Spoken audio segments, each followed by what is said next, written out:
Hi all, I'm back again. Voidsayer, part 3. So we have Copper Hound, level 4. I'm a little bit worried because the highest level here, Ancient, level 7. So there's a bit of a difference in their HP, but I'm very curious. We're going to go ahead and head to the next area. Await research results. That is what we're doing right here. Roots of the Abyss. It looks like we're halfway through this, so we'll get some story progress at that point. Until then, we want to collect more resources and more gold and just make more progress, get more pets, have a lot of fun. Let's hit the road. So we have a new area to explore. Great forest and river. We will get 5 of this, I guess, and 50. That sounds good. We'll be able to upgrade another area very soon, or even unlock a new area. Great forest. So we have 3 things we can pick from the start here. A long forgotten mine, this cave here, storm, overcast skies, strong winds, and thunder. Or abandoned backpack. I'm thinking long forgotten mine. Ooh, look at that art. Faint pleas for help echo from a nearby cave's depths. The entrance seems safe, but unnaturally thick darkness within unsettles you. Attempt rescue. Following the cries deeper, the darkness thickens until the last light vanishes. Then sinister laughter rings out. Freezing water rapidly floods the cave.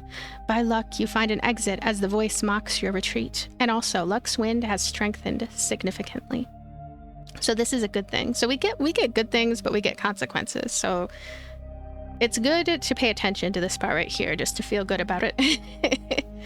And we're going to... we're going to fight this entity. Hey, look, Copper Hound versus Copper Hound. This is a little bit worrisome because insufficient level. Oh, we have to work on that. I sure hope that I can defeat this one.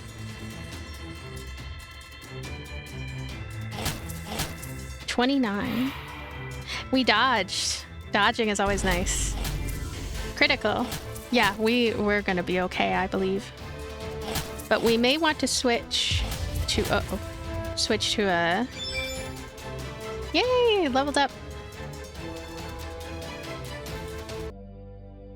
92 out of 153. You know what? I feel like it's for the best that we open our pack. And...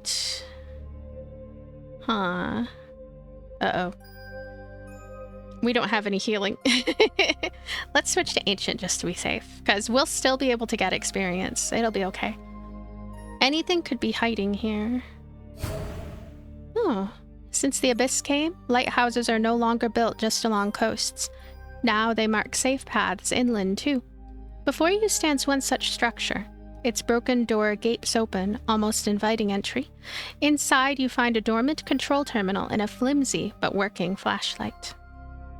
I'm gonna power the terminal or take the flashlight. Take the flashlight. The flashlight's casing is chipped and cracked, seeming ready to crumble in your hands. Its dim light struggles against the thick darkness, illuminating just a few steps ahead, yet enough to walk with confidence. As such, scouting has increased by +8, which allows us to get a better idea of what our next moves are going to be, but I don't know, it still says a question mark right here.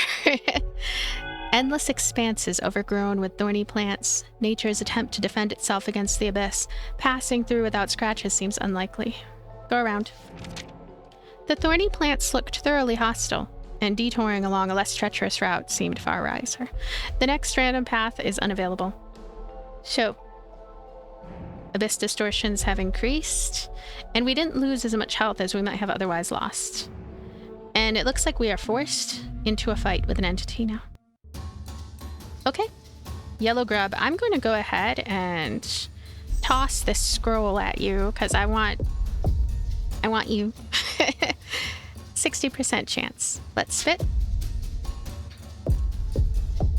Spitting is not something I see too often as an attack in games. I guess it makes sense though, as it's a water type Darkest Dungeon Poke creature.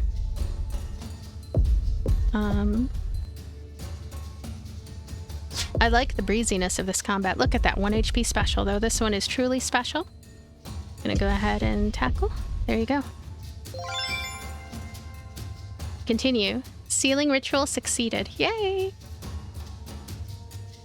Sounds good. So we'll be able to see them when we get home. And bonfire. A thin column of smoke is visible nearby. I'm gonna move you up. A smoldering fire, food remnants, and a leaning tent, but no one around. The abandoned campsite seems suspicious, vacated too hastily, yet careful inspection reveals no traps. A good opportunity to rest briefly. Move onward. We have some good variety here. These are some things I haven't seen before. Deadlands here and an abyssal gift. Not all gifts are welcome. Oh, it's missing an E right there. Domain of the Abyss. Abyssal gift. A cloaked figure blocked your path, clearly corrupted yet still in control. Please open one, it rasped, offering 2 caskets. Open one randomly. Alternate outcome was luck. Uh-oh. You opened the more appealing casket. Inside, a small light dissolved into the air, leaving calmness behind. The stranger left silently. And also, luck's wind has weakened significantly. A random, undefeated entity receives Seal of Flourishing. So... The alternate outcome was luck? What? I get a little confused about this. It sounds almost positive, but it's not positive. I wonder which one we actually picked, because for me, the most appealing looking one is this one right here. Move onward. A seal is a permanent effect applied to an entity as a result of certain events. There are 2 types of seals, empowering and crippling, Seal of Flourishing or Seal of Decay. An entity can only have 1 seal at a time. If an opposing seal is applied to an entity with an existing one, they cancel each other out. Oh. Seal of Flourishing takes 10% less damage. Life Elixir and Great Life Elixir are 30% more effective. This is good to have. This sounds very nice. Now, lamp. More junk on the road. Let's go. An old battered oil lamp protrudes from the earth, brushing off layers of dirt. You disturbed its century-long slumber. The lamp vibrates as thick blue smoke seeps from within, rapidly coalescing into humanoid form. A wispy, ephemeral voice whispered, "What is your wish?"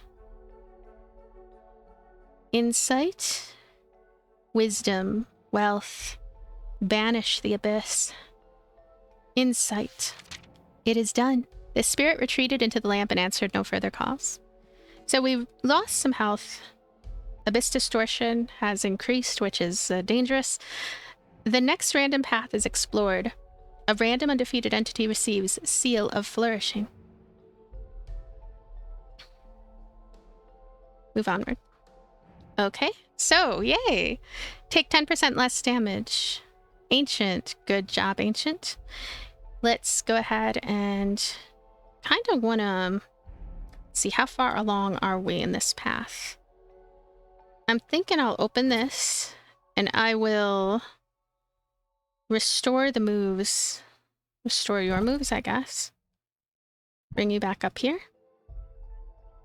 I don't know, though. The moves, right? Were the moves in trouble? I wish there was a better way to see that for certain at a glance. Let's go this way. And we have a fight. We'll find out now. 3 times we can spit. I'll just get each monster once. Not monster. Each cutie friend once. Each Dungeonmon. Let's go ahead. Spiked shot. This is dangerous. And done. Continue.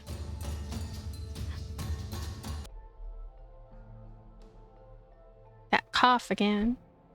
Let's go here. Fertile fields are slowly withering without human care, yet life still clings to this land. Among the dried patches of earth, fragile green sprouts emerge. In an old barn stands an automatic pump, buried under roof debris. If repaired, it might yield a new harvest next year. Repair the pump. The repairs proved much harder than expected. The pump is now working, though. And we lost some health, but it's going good. So what's going on with our Abyss Distortion? We're at 8 out of 20. And I guess that's pretty good. Yeah, see, we are towards the very end of this. We are facing evacuation, and as such, I think we did pretty well here. I'm going to go down the middle path. Death is the best fate for those who fall victim to the curse. Those less fortunate become the cursed, mindless puppets of darkness. Knowing neither hunger nor fatigue, these loyal servants of the abyss spread corruption worldwide, stopping at nothing. Yep. Look at this one. You're a shell. This entity already has an owner. Oh. Can I? Nope. It doesn't matter. Uh-oh. All we can do are regular attacks. Uh-oh.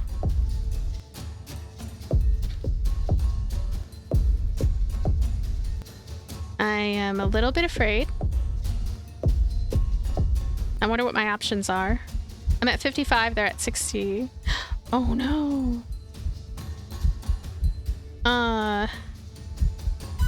Replacement. You. Yay! Thank goodness. We lose a turn, but it's so worth it. Crack. Let's crack.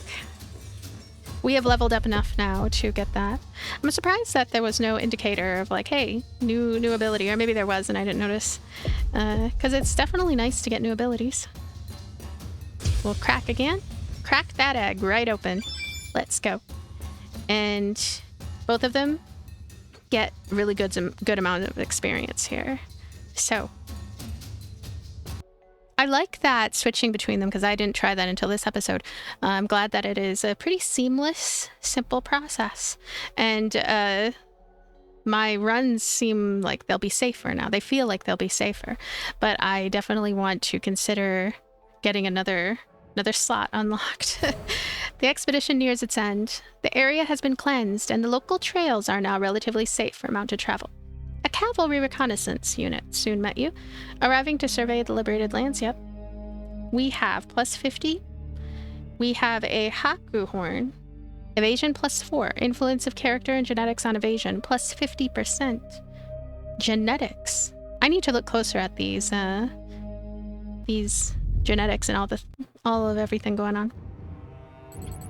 Levi has permanently etched his name in our victory's history. The recovered documents contain fragments of a very intriguing diary. The author writes with difficulty and obvious mental confusion, but careful analysis reveals coherent passages. The entries mention the abyss and its properties. The diarist clearly understands the curse far better than we do. Crucially, these were written recently. The author may still live. For the first time, we have a lead on the corruption's origin. We must find this person. I don't want to make this public until I understand what we are dealing with. For now, only we know about this, which is why I want you to follow Levi's trail and find the diary's owner. His last expedition took place in Oblivion, a thorny section of swamps at the border of the Great Forest. Retrace his route and find the author, and try not to share Levi's fate. Try not to share Levi's fate. So, 15% price reduction if we are to upgrade this with 5. And anything else cost 5? Oh, 4. Unlocks blessings at the Abbey with 4. And his home. Ooh, initial abyss distortion will be reduced. Look around brings a random scroll. Oh. This sounds good. But I think I'm going to unlock blessings because it's a new feature. And I like the idea of just being able to go into new buildings. That's something that is always a joy. Blessing. The monastery has been restored, and you can now choose one of the special power-ups. Great. I'm going to go to the Abbey. Upgrades blessings. Wait, how can I do that, though? Here, divine mercy is given. So, 68. Huh. Medical kit. So, that is there. Accuracy +2. I didn't even have this equipped. Haku horn. I'm gonna put it on you. Dull ring.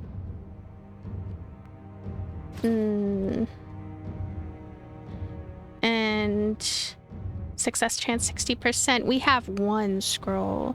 I'm gonna get 1 more scroll, so we have 2 scrolls. 32 for a lockpick allows you to take more loot in Hive. Simple Thief's Tool. Moment of Fortune. Resistance, critical chance, accuracy, evasion, +1. Stamina potion. I'm gonna get this. I'll get the life elixir. I'll get a provision. And sadly, I can no longer afford this one. It'll be nicer to move forward in having, I guess, more lucrative quests. That way I can feel like I can get all the things I would like to get. Whatever, I'm gonna go ahead and get that, and I'll just save the rest of my funds. And let me see here. This game is so appealing. It is so appealing. It is strangely relaxing too. It's really relaxing. Again, I really like the elegant presentation. Everything is so cohesive and easy to understand, and it's giving me a feeling kind of like what Few Nights More gave me, of just this game that I can jump into and feel very enthralled by every single time I play it. And the thing that is most appealing actually is the fact that there are all these collectible, look at that blinking, collectible creatures, right? So, like for example, I think I'm gonna go ahead and put yellow grub in here, and